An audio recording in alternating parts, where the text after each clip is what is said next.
ఖైరతాబాద్ ఉప ఎన్నికపై రోజుకో ట్విస్ట్. త్వరలోనే ఉప ఎన్నిక అంటూ ప్రచారం. దానం నాగేందర్ రాజీనామా చేస్తారు అంటూ వార్తలు.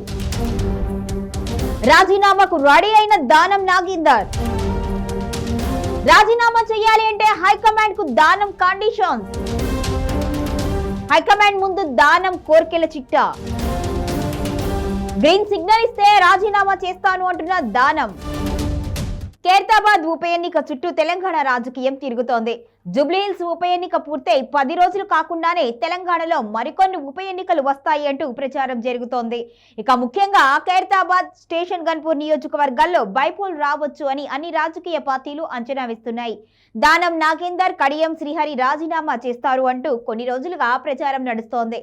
పార్టీ ఫిరాయింపుల పిటిషన్ పై స్పీకర్ 4 వారాల్లో నిర్ణయం వెల్లడించాలి అని సుప్రీంకోర్టు ఆదేశించింది. ఈ నేపథ్యంలో తెలంగాణ శాసనసభాపతి గడ్డం ప్రసాద్ ఇప్పటికే రోజువారీ విచారణ చేస్తున్నారు. కోర్టు విధించిన గడువులోపు తన నిర్ణయం ప్రకటించాల్సి ఉండడంతో ఆ ఇద్దరు ఎమ్మెల్యేలపై అనర్హత వేటు పడుతుంది అనే చర్చ జోరుగా సాగుతోంది. ఒకవేళ అనర్హత వేటు పడితే ఉప ఎన్నికల్లో ఆ ఇద్దరు ఎమ్మెల్యేలు పోటీ చేసే అవకాశం ఉండదు. దీంతో స్పీకర్ నిర్ణయం తీసుకోవడానికి ముందే దానం నాగేందర్ రాజీనామా చేస్తారు అంటూ వార్తలు వస్తున్న తరుణంలో దానం నాగేందర్ రాజీనామా చేయడానికి ముందు కాంగ్రెస్ హైకమాండ్ కు కొన్ని షరతులు పెట్టినట్టుగా తెలుస్తోంది. ఇంతకీ దానం నాగేందర్ పెట్టిన షరతులు ఏమిటి, హైకమాండ్ రియాక్షన్ ఏమిటో ఇప్పుడు చూద్దాం. ఖైరతాబాద్ నియోజకవర్గం నుంచి 2023 ఎన్నికల్లో బీఆర్ఎస్ నుంచి గెలుపొందిన దానం నాగేందర్ కాంగ్రెస్ పార్టీ అధికారంలోకి రావడంలో హస్తం పార్టీలో చేరి 2024 లోక్సభ ఎన్నికల్లో సికింద్రాబాద్ పార్లమెంట్ స్థానం నుంచి కాంగ్రెస్ అభ్యర్థిగా పోటీ చేసి ఓడిపోయారు. అప్పటి నుంచి దానం నాగేందర్ పై చర్యలు తీసుకోవాలి అని బీఆర్ఎస్ పార్టీ స్పీకర్ గడ్డం ప్రసాద్ కుమార్ కు ఫిర్యాదు చేసింది. ఇక స్పీకర్ ఎలాంటి చర్యలు తీసుకోవడం లేదు అని గులాబీ పార్టీ నేతలు న్యాయస్థానాన్ని ఆశ్రయించారు. సుప్రీంకోర్టులో ఈ కేసు విచారణ నడుస్తున్న నేపథ్యంలో ఫిరాయింపు ఎమ్మెల్యేలపై స్పీకర్ తన నిర్ణయాన్ని ప్రకటించాలి అని, లేదు అంటే తాము నిర్ణయం తీసుకోవాల్సి వస్తుంది అని భారత అత్యున్నత న్యాయస్థానం సూచించింది. ఈ నేపథ్యంలో స్పీకర్ నిర్ణయానికి ముందే రాజీనామా చేస్తే తరువాత జరిగే ఉప ఎన్నికల్లో పోటీ చేసే అవకాశం ఉంటుంది అని, అనర్హత వేటు పడితే పోటీకి దూరంగా ఉండాల్సి వస్తుంది అనే ఆలోచనతో మరో వారంలోపు దానం నాగేందర్ రాజీనామా చేసే యోచనలో ఉన్నట్టుగా తెలుస్తోంది.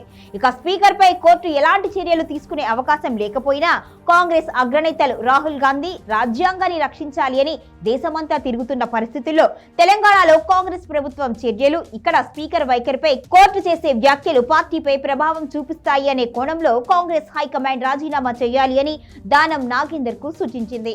రాజీనామా చేయటానికి తాను రెడీగా ఉన్నాను అని, ఉప ఎన్నిక జరిగినా తాను గెలిచి వస్తాను అని, కాకపోతే తనకు కొన్ని హామీలు ఇవ్వాలి అని దానం హైకమాండ్ ముందు ఒక చిట్టా ఉంచినట్టుగా తెలుస్తోంది. తనకు తన అనుచరులకు ప్రాధాన్యత ఇవ్వడంతో పాటు ఉప ఎన్నికల్లో గెలిస్తే మంత్రి పదవి తప్పనిసరిగా ఇవ్వాలి అని షరతు పెట్టారు. దీనికి ఓకే అంటే తాను రాజీనామా చేస్తాను అని చెప్పారుట. ఎన్నికల ఖర్చు కోసం పార్టీ రూపాయి ఖర్చు పెట్టాల్సిన అవసరం లేదని, మొత్తం ఖర్చు తానే పెట్టుకుంటాను అని, తనకు మంత్రి, కేబినెట్ బెర్త్ కన్ఫర్మ్ చేయాలి అని, ఎన్నికల ప్రచారంలో ఈ ప్రకటన చేయాలి అని కండిషన్ పెట్టారుట. ఒకవేళ తాను ఓడిపోతే పార్టీలో ప్రాధాన్యత ఇవ్వడంతో పాటు ఎమ్మెల్సీ పదవి ఇవ్వాలి అని దానం నాగేందర్ కోరినట్టుగా తెలుస్తోంది. సీఎం రేవంత్ రెడ్డి కోరడంతోనే తాను కాంగ్రెస్ లో చేరాను అని, తన రాజకీయ భవిష్యత్తుకు భరోసా కల్పిస్తేనే రాజీనామా చేస్తాను అని చెప్పారట. ఇక పార్టీలో చేరినప్పటి నుంచి తనకు పార్టీలో పెద్దగా ప్రాధాన్యత లభించలేదు అని, చిన్న చిన్న విషయాలకు కూడా అధికారులు తన మాట వినడం లేదు అని అసంతృప్తిలో దానం నాగేందర్ ఉన్నారు. దీంతో తన కోరికల చిట్టాను అధిష్టానం ముందు పెట్టారు. హైకమాండ్ నుంచి గ్రీన్ సిగ్నల్ వస్తే మరో 2 లేదా 3 రోజుల్లో దానం నాగేందర్ రాజీనామా చేయటం ఖాయంగా కనిపిస్తోంది.